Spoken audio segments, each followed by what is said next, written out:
Lord, who createdst man in wealth and store, though foolishly he lost the same, decaying more and more till he became most poor. With thee, O let me rise as larks harmoniously, and sing this day thy victories. Then shall the fall further the flight in me. My tender age in sorrow did begin, and still with sicknesses and shame. Thou didst so punish sin that I became most thin.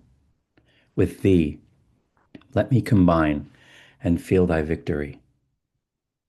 For if I imp my wing on thine, affliction shall advance the flight in me.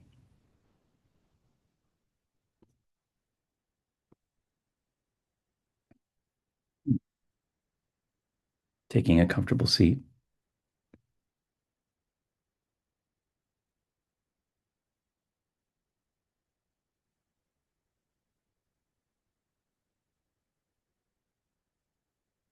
and just leaving your hands facing up on your lap and receptivity, openness.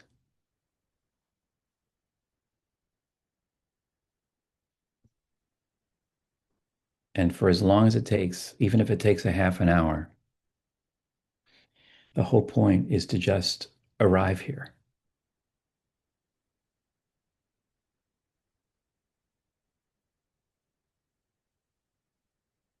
And by arriving here, we let all the thoughts be as they are. They pass before our eyes. We just don't hang on to them like the string of a kite.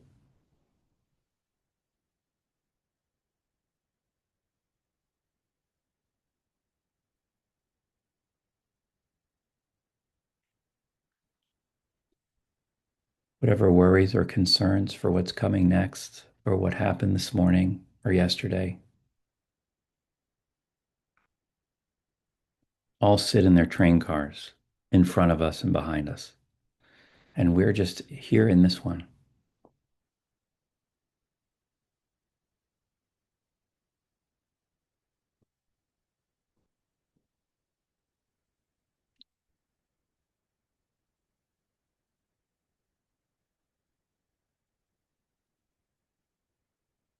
And as you feel that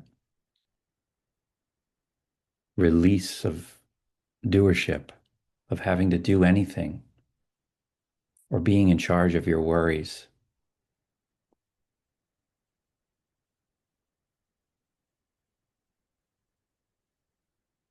it's the feeling of sediment just beginning to fall to the bottom of the glass.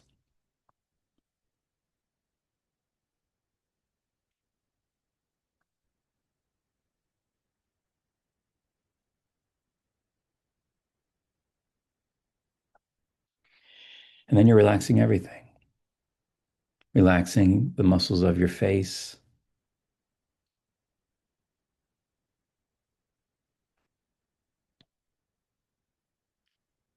around the eyes, around the jaw,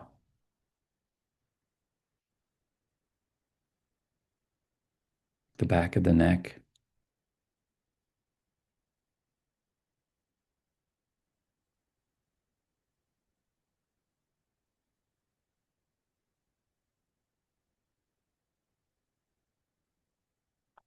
And letting the shoulders fall.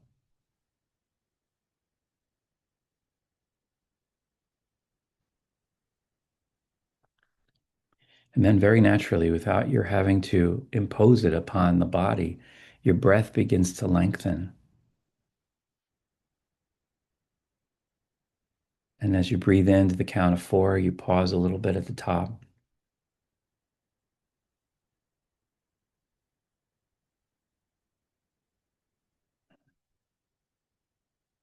And then breathe out to the count of 5.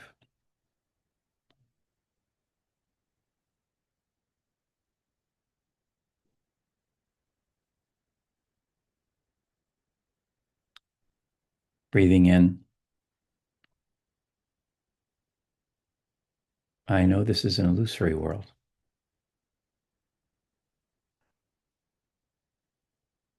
Breathing out, I choose this world to help relieve the suffering of others.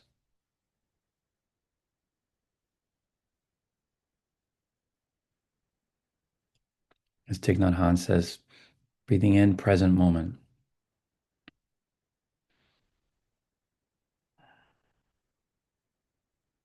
Breathing out, wonderful moment.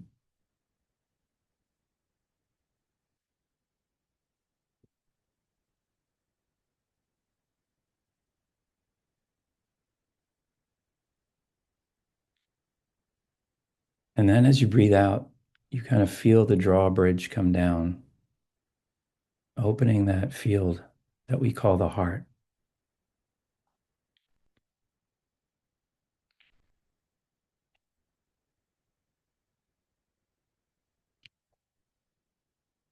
Really just an extension of the mind.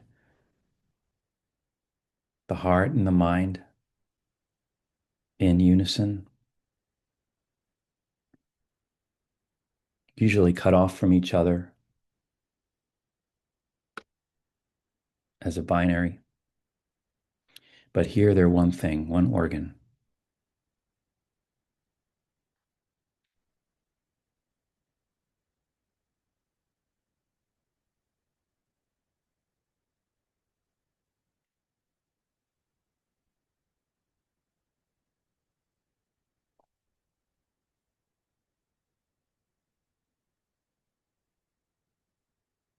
You feeling your belly soften, just letting everything go as best you can.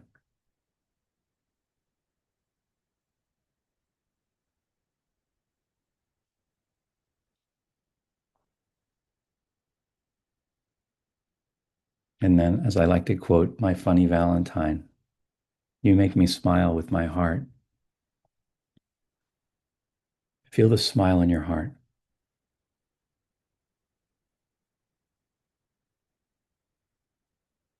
Not behind your face or your eyes, but a deeper smile that permeates every cell of your body. It travels with the oxygen.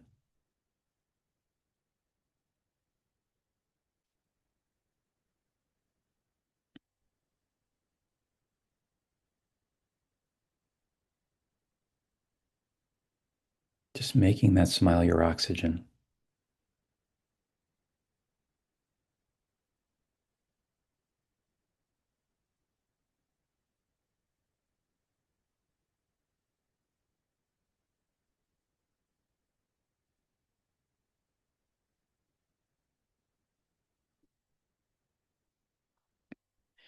Breathing in, I know this is an illusory world.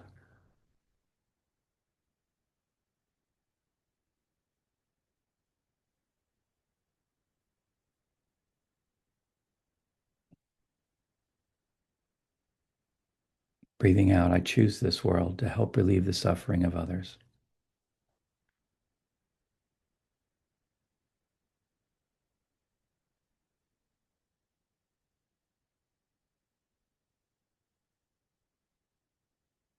You begin to feel the walls widen and the ceiling rise, and any room you're sitting in becomes a cathedral,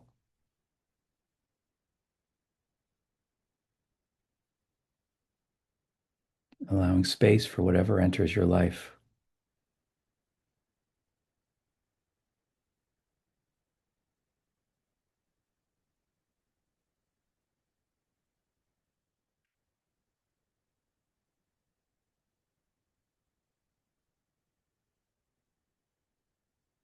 These are the two wings of mindfulness practice. Wisdom, this world is an illusory world.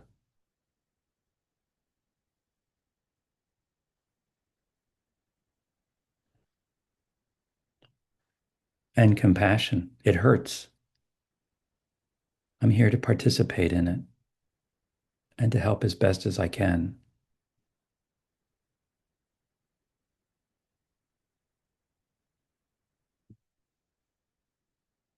And here's Easter wings.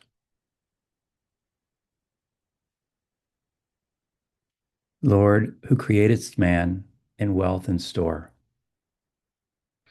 though foolishly he lost the same, decaying more and more till he became most poor. With thee, O let me rise as larks harmoniously, and sing this day thy victories. Then shall the fall further the flight in me. My tender age in sorrow did begin, and still with sicknesses and shame. Thou didst so punish sin that I became most thin. With thee, let me combine and feel thy victory. For if I imp my wing on thine, affliction shall advance the flight in me. I love this poem so much. It comes from the country priest poet George Herbert. It was written before 1633. 1633 was the year that he died. He died at 40, but his poems were collected posthumously. And I think it's very much in keeping with this teaching around the two wings of mindfulness, compassion and wisdom. It's also in keeping with the season since we're coming up on the Easter season for those of you who practice in the tradition of Christianity. As a Buddhist with Quaker leanings, I call myself a Quodist. So George Herbert is one of those poets who um, sits within and beyond many traditions for me. As I said, he died very young, but he was a contemporary of Shakespeare and John Donne, and he's mixed in with the metaphysical poets, what Samuel Johnson called the metaphysical poets, kind of insultingly. He used that phrase 100 years later, but what he meant by that was that these poets like Donne and Marvell and George Herbert were all of those who mixed the sacred with the grotesque or the impermanent. But this is a deceiving poem because, first of all, it's very simple, and George Herbert himself is seen to be a fairly simple poet, but he was highly educated. He was Welsh, and he went to Cambridge, and then he served in Parliament before he became a priest in a rural area in southern England. For if I imp my wing on thine, imping is a falconry term where you take the feathers of a healthy bird and apply them to the wings of an unhealthy bird to help them to fly. So this imping of wings together is so in keeping with the idea that in our industries and in our personal lives, we need this we need figures around us, human, and also figures whose lives we aspire to in order to further the flight in us. Here's the poem one more time. Lord, who createdst man in wealth and store, though foolishly he lost the same, decaying more and more till he became most poor. With thee, O let me rise as larks harmoniously, and sing this day thy victories. Then shall the fall further the flight in me.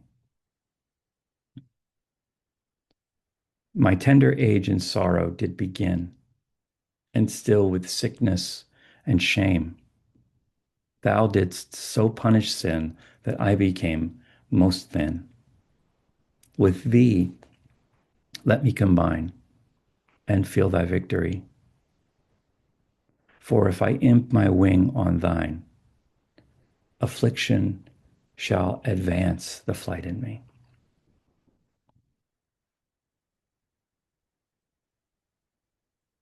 getting back into that position of receptivity, straightening the back a little bit.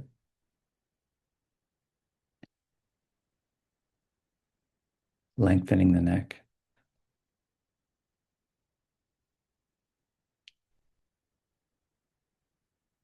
Softening the muscles of the face.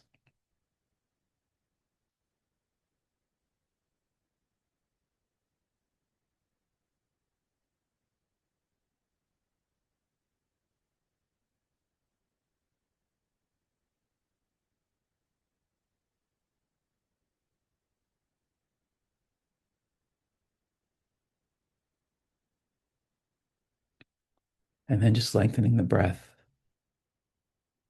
4 counts in with a little pause at the top, and then 5 counts out.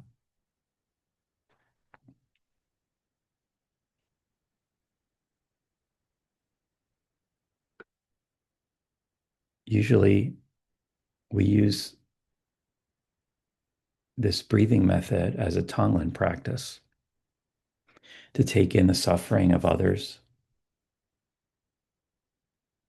and then in the forge of the heart to alchemize it and breathe out to the count of 5,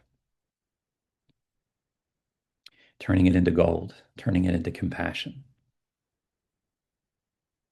But today, in the spirit of Easter wings,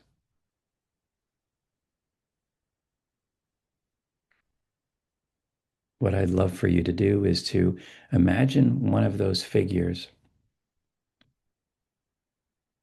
on whose wings you can imp your own.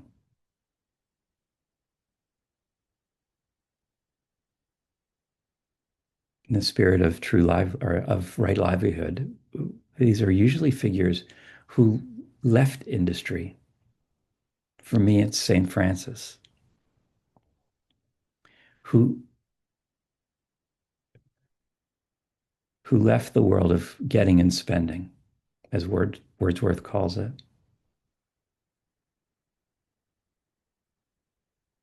Or George Herbert, who left Parliament and positions of perceived power in order to participate in a leadership that was practically anonymous.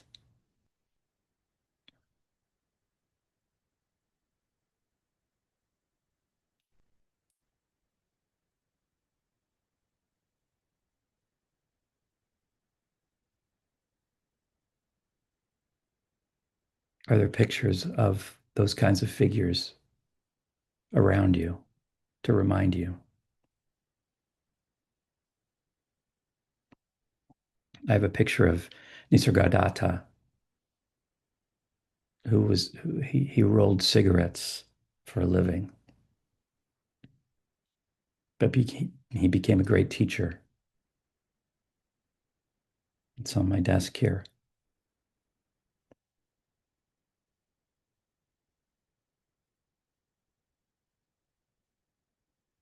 The classic example is Buddha, who leaves a princedom and goes searching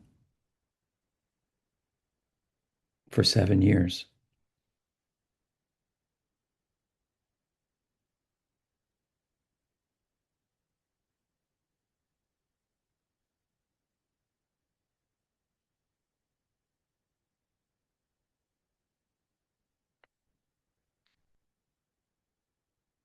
Who was the figure who left industry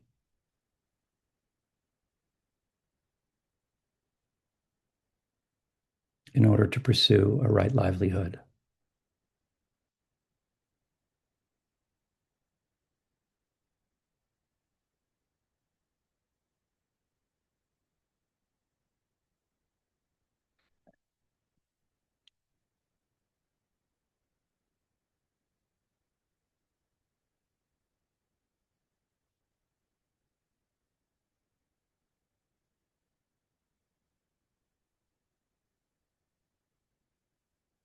You can see this is a shape poem. It's in the form of 2 wings. If you turn the poem to the side, you see that it's 2 wings.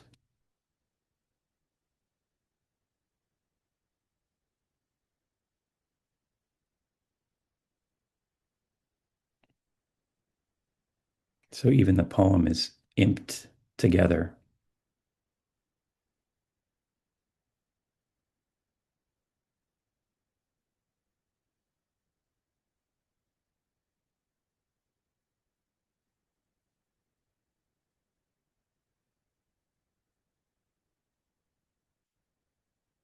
The fall furthers the flight in me is such an important teaching because it gets to the fact that we can do it okay on our own if we don't ask for help or don't admit a vulnerability. We can kind of get by and make it pass, and we value that independence. But the fall furthers the flight in me insists that in order to truly ascend, you need others.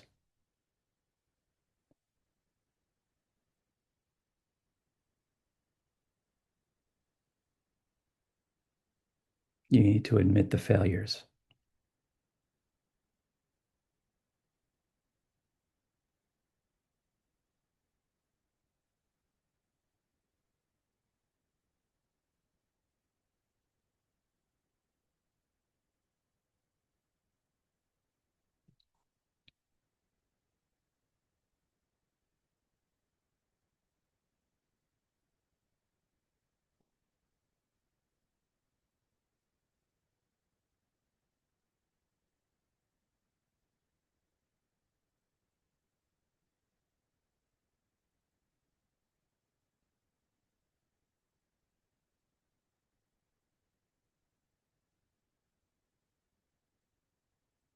Ram Dass always said, your karma is your dharma, meaning that what happens to you is your school.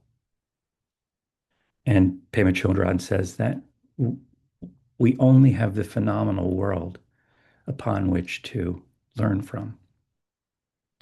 This poem is saying something similar, and it reminds me too of E.F. Schumacher, who I spoke of last week. His second book, his first one was Small is Beautiful. His second book is this one called Good Work.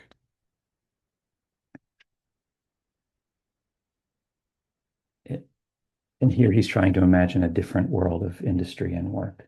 This is what he says. Maybe higher education could be designed to lead to a different world of work, different from the one we have today. This indeed would be my most sincere hope. But how could this be as long as higher education clings to the metaphysics of materialistic scientism and its doctrine of mindless evolution? If he only knew about AI. Figs cannot grow on thistles.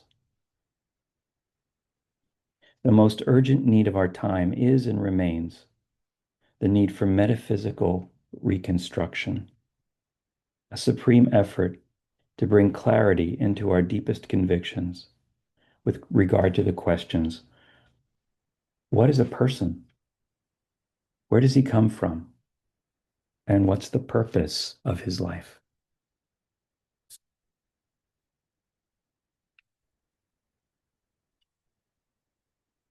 That use of the word metaphysical is so in keeping with the metaphysics of George Herbert.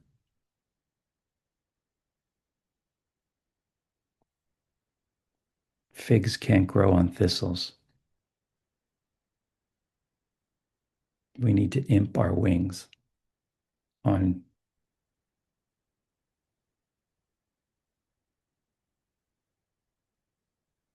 proper leaders for our time.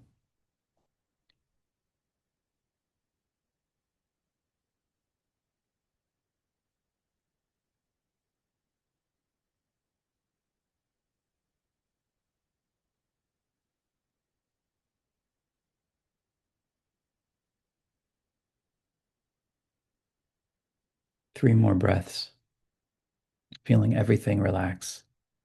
Your feet flat on the floor, holding that smile in your heart, making it your oxygen.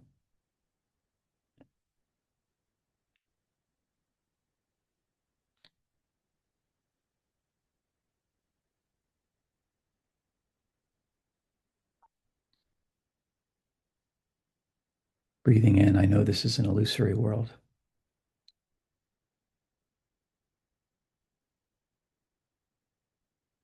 Breathing out, I'm here to participate in it, to help relieve the suffering of others.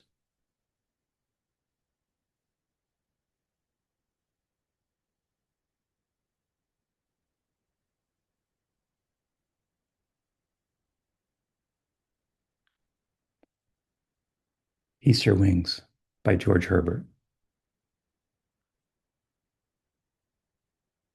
Lord, who createdst man in wealth and store, though foolishly he lost the same, decaying more and more till he became most poor. With thee, O let me rise as larks harmoniously, and sing this day thy victories. Then shall the fall further the flight in me. My tender age in sorrow did begin, and still with sicknesses and shame. Thou didst so punish sin that I became most thin. With thee, let me combine and feel thy victory. For if I imp my wing on thine, affliction shall advance the flight in me.